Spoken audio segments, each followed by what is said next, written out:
Hello, good afternoon everyone. Thank you very much for the warm welcome. My name is Tony Carvell. I'm a air filtration and ventilation consultant here at HVDS. I'd like to kick off this afternoon with a question.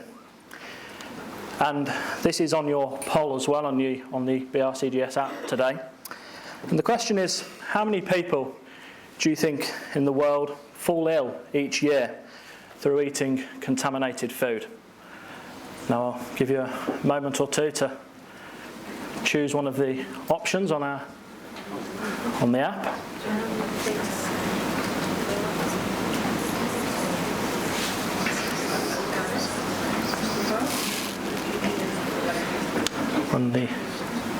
Okay, so the answer, according to the World Health Organization in June last year, is 600 million people. That in effect is 1 in 10 of us. And that's falling ill after eating contaminated food. And what's more shocking is that 420,000 of those 600 million people actually die. And again, what's even more shocking is that 125,000 of these 600 million people are children under the age of 5 years. So how would you feel, or any one of us feel, if that was your child or a child of someone that you knew? And how would you feel if that child had eaten food that had been contaminated in the production process? And also, how would you feel if you'd found out that the bacteria that had entered that child's food was due to poor air quality in the factory that it was made? And not only that, that in actual fact, the death of that child could have been prevented. So the challenge for most of us, I suppose, that work or have anything to do with the food manufacturing industry is knowing exactly what's expected of us when it comes to food safety and hygiene. So that's why I'm here today. I'm going to give you hopefully some useful tips, and also helping bust a few myths as we go along. So there's an interesting quote here, that indoor air is a vector of contamination in the food industry.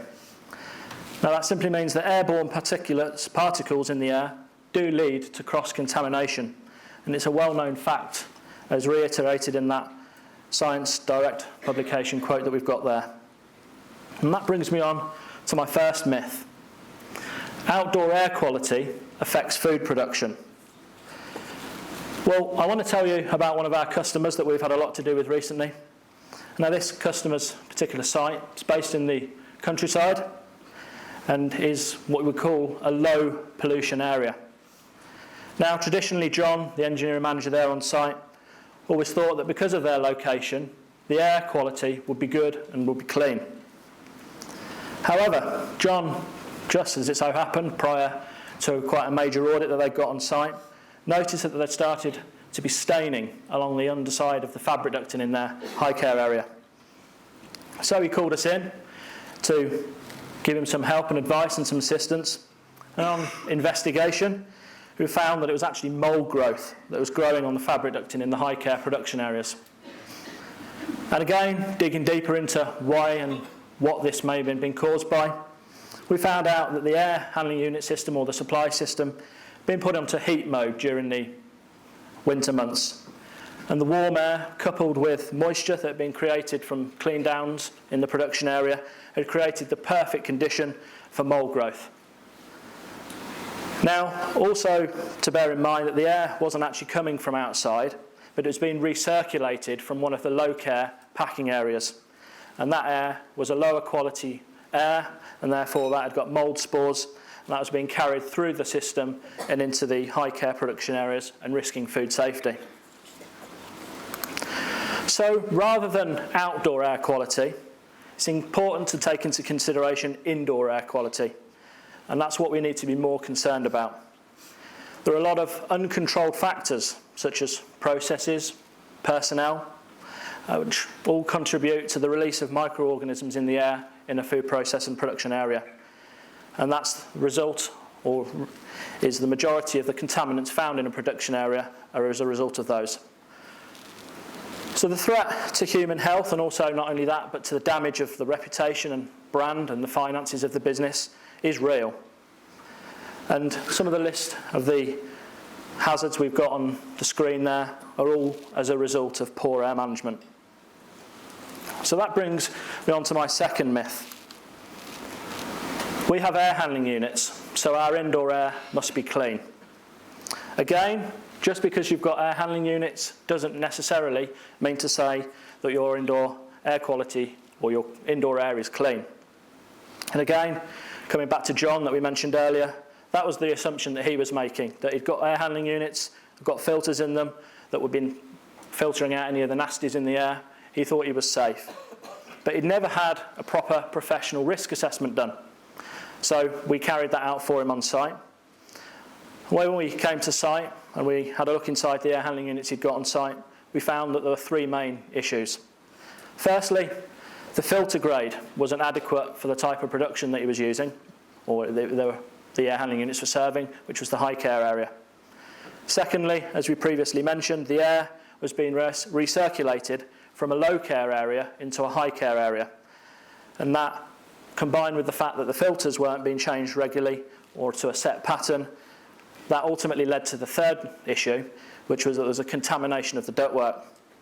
So, taking all that into consideration, your actual air filters in the air handling unit systems can also be a cause of contamination. So the first issue you may come across on a regular basis is the fact that if the filters aren't changed out regularly enough, they can actually start to harbour bacteria, which again can then recirculate through into the plant and into the food production areas. Next, after time or an extended period of time without the filters being changed, bacteria can actually start to bypass the filters.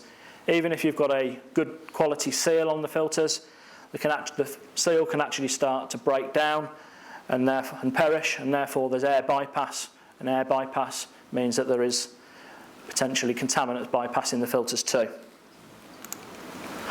Also, if after prolonged use, any filters manufactured from a glass fibre media can start to degenerate, which leads to glass fibre particles in the airstream and ultimately in the food process areas too.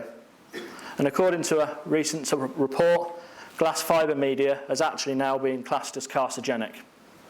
So that's why HVDS, we would never recommend any filtration products being used in the food process area. They should never be used from manufactured from a glass fibre product. And lastly, you start to find that the dirt can accumulate on the filter, which is a good thing in as far as the filter is doing its job. But after time, you start to find that the filters can break down. And here are some of the images, we've found of recent site visits. Of some of the air handling units we've found. So a worn out filter like this can have a total lack of pressure, which is what a lot of air handling unit systems use to monitor the condition of the filters. Now, due to there being holes in these filters, air bypass due to the filter collapse, there'd be no differential pressure registered against those filters. So in theory, it would appear as though those filters are in a clean condition. But as you can see, quite often the case, it's not the case.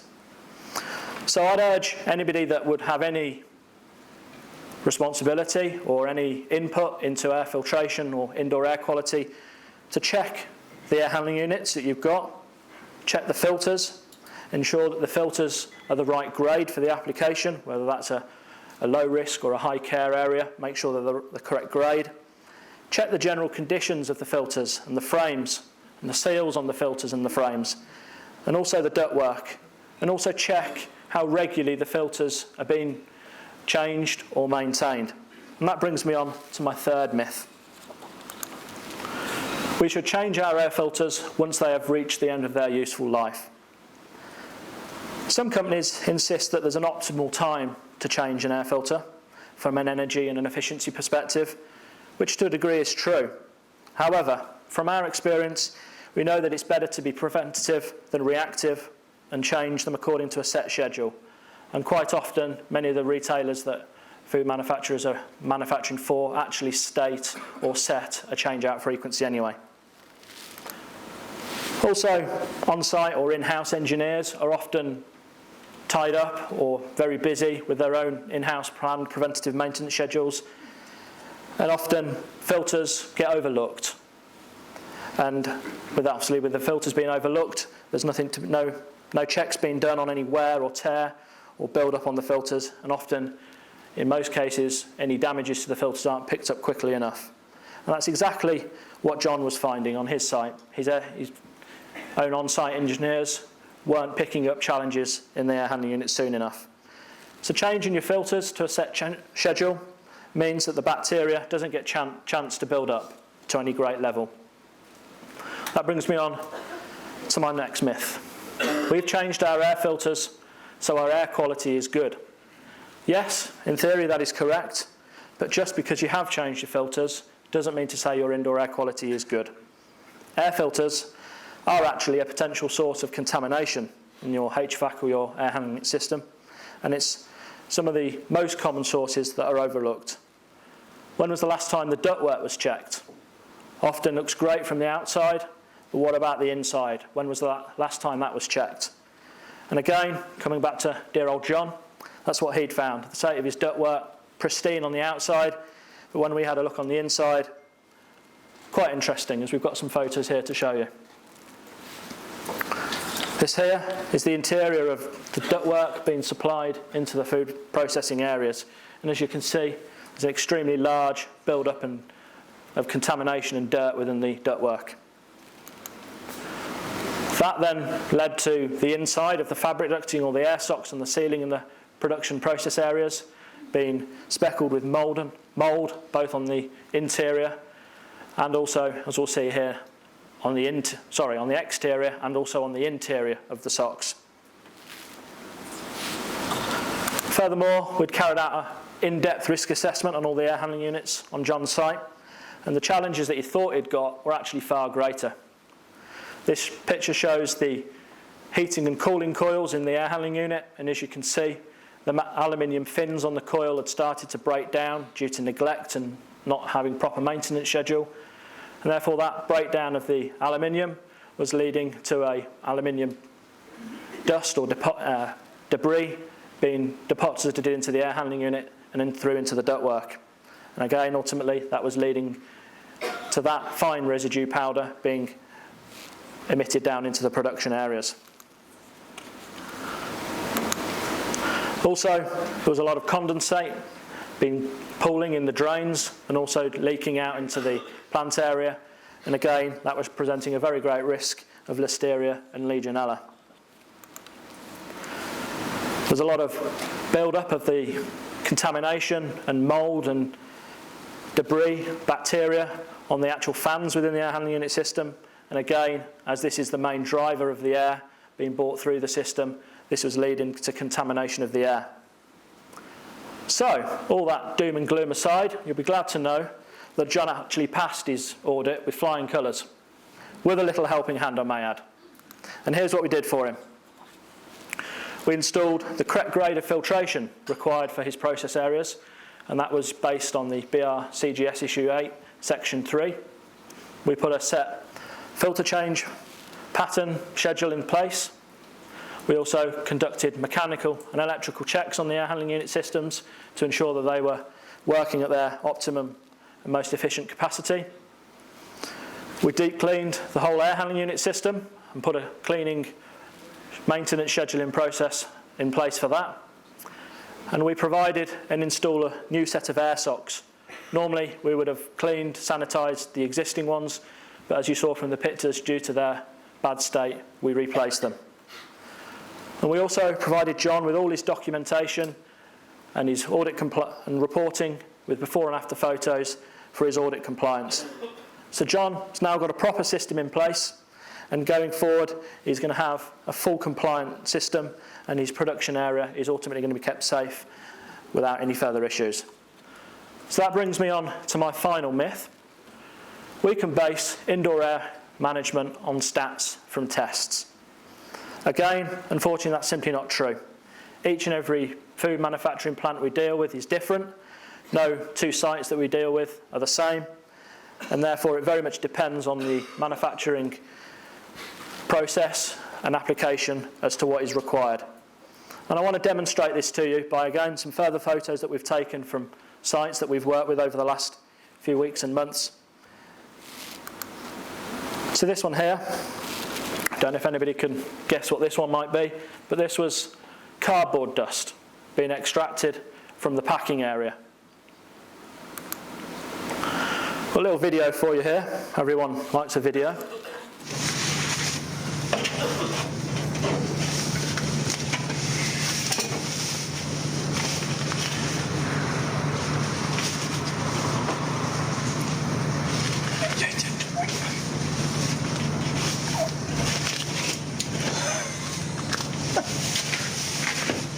That'll do. So that is an accumulation of grease from a kitchen extract canopy system. And you thought that was bad enough, there's a close-up of it. So, just to put things into perspective, fatbergs don't just occur in sewers. But the horrifying thing with that is actually an extremely bad, or very worst case scenario, but it is actually an extremely bad fire hazard. And also, not only that, it reduces quite considerably, as you can imagine, the energy consumption, or increases the energy consumption, sorry, but reduces the efficiency of the system very badly. This is another one of interior of some ductwork. This was from a major cereal manufacturer, and that's dry cereal remnants in the ductwork there. So, as you can see, each and every site is different. That's what makes our job very, very interesting. We love it. And as you can see, tests done in a lab couldn't possibly replicate some of the issues you've just seen. And that's why we say there is no one-size-fits-all when it comes to indoor air quality management. Each site needs to be taken on its own merits, and that's why we'd like to assist where we can. So, to sum up, air filters, they're only one element of maintaining and managing your indoor air quality. And it's the responsibility of every food manufacturer to take a holistic approach to your indoor air quality and to ensure that every aspect, right through from the ductwork to the fans, to the coils, to the drains, to the fabric ducting in the production areas, are maintained and looked after correctly and to the right standards so that the food safety can be maintained to the utmost quality. So if anybody would like a risk assessment done for them, we have a template available. If anybody would like that, please contact us either today on our stand out outside the auditorium, or get in touch with us via LinkedIn or email. We'd be very glad to help and assist in any way we can, provide you some advice. So, I believe we've got some question and answers. If anybody wants to fire a question at me, be glad to hear from you. All right, we've got one question up on the screen. It says, on average, how often should air filters be changed? Very good question. On average. On average, good. Typically, we say if you've got, or you should generally have either 2 or 3 stages of filtration in your air handling unit for a food production area. So pre-filters, normally we would say change every 3 months, and secondary filters every 6 months, and if you're using a 3-stage filtration system, your final filter on an annual basis. Good. That's a similar question just come through. Any questions from the floor? No, I think a very sobering presentation in terms of things that can go wrong and also the consequences Absolutely. Of it going wrong. But the beauty of it is that it can easily be resolved. Very good. And your risk assessment template, is that something we can do ourselves, or is that something that you would come in and have to be done by yourselves? Or? No, it can be done by yourselves. Right, okay. It's a download. We can send you a download for that. It's clear in terms of all the expectations that are required. So self-assess. Self-assess, exactly. We do find more often than not that people need a helping hand in it, Sure. But that's what we're here for. Great, brilliant. So I'll be picking one up off the stand myself later. So do go and have a chat with the guys. Brilliant. No more questions then? Thank you. Good. Thank you. Brilliant.